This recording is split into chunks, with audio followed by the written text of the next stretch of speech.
Thankfully, I'm well rid of it now. IBS, irritable bowel syndrome, nervous stomach, irritable bowel, irritable colon, call it what you like. It's all the same. Awful. It left me feeling frustrated, exhausted, depressed, and, at times, just plain angry. But today, I can confidently say that these things are all a thing of the past. When it all began. Now that I'm IBS free, I've managed to get my life on track. But this hasn't always been the case. It first hit me at college during my exams. Terrible timing. But not really that much of a surprise when you think about it. Thinking back to when IBS really began to rear its ugly head, stress and assignment deadlines were constantly hanging over me. In retrospect, after everything I've learned since becoming IBS free, it was an accumulation of things that contributed to my deteriorating health, stress being just one of them. But still, I had no idea what was going on with me.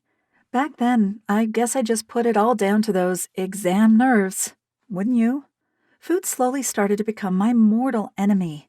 Without going into too many unpleasant and graphic details, it either disagreed with me and went straight through me, or bloated me to the point where I sometimes appeared pregnant. My typical diet was that usual student diet. You know, the kind that was ridiculously high in carbs, lots of grease, salt galore. Basically, I ate anything sweet and stodgy, as you do in your college years. But that wasn't anything new. I'd been eating like that for some time. Partying was also the norm. It wouldn't really be college if it were any different, right? But like I said, my diet hadn't really given me any grief up until that point. Bang. Just like that, it came from nowhere. Even now that I don't suffer from IBS anymore, I can vividly remember the physical and emotional turmoil my body went through time and time again. Mild cramps that turned into gut-wrenching ones. Thank God I finally said goodbye to these IBS symptoms once and for all a while back. I always thought that I had a high pain threshold, but the first time I really suffered from it properly, I knew all about it. I remember buckling over with the worst cramps I'd ever experienced. I have no words to really describe how it felt.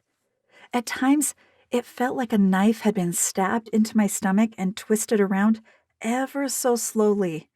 I ended up going to the campus doctor. He sent me home, told me to drink more fluids and stop worrying. Exam stress, he said. Stop worrying? How? Easier said than done. I guess he didn't remember how he felt at medical school when his entire future was riding on a few hours in an exam room. Luckily, I haven't had to see a doctor for any IBS-related symptoms for years now, which I'm grateful for, as I felt like I had a medical loyalty card at one point, which would give me X points for every visit. If loyalty cards for doctor's visits were actually a thing, I'd have certainly racked up a fair few points. Next, another doctor put it down to bad menstrual cramps and put me on the contraceptive pill to try and control it better. It didn't work. And then this happened. 2 days before my exams, I found myself in bed, writhing in pain and suffering from diarrhea. Despite not having experienced such excruciating pain in years, it's all still very vivid. You just can't unforget some things. Every few minutes, I found myself in the bathroom, afraid if I moved, I'd have a very embarrassing mishap, which, of course, was the last thing any college student wanted. Imagine!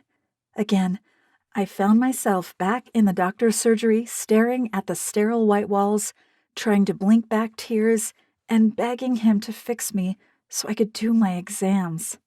The same doctor as the last time gave. The best thing is I don't have to spend endless hours in doctors' surgeries or hospitals waiting for answers anymore. I'm proud to say that I haven't stepped into a doctor's office for almost a year and a half, which is quite a feat for somebody that had once frequented every family practice in the locale on a regular basis. The exercises I did and still do at home, sometimes when I have a moment, I also do them at work, because they're that short and that easy. And when I have to travel for work, I often find myself doing them on the plane. They're great because I can incorporate them into my everyday life with ease without any disruption. I've learned to change my lifestyle. I continue to follow all the instructions because by doing this, I know that I'll be able to maintain a life free of IBS and its crippling symptoms. Click below to get your easy-to-follow step-by-step program today.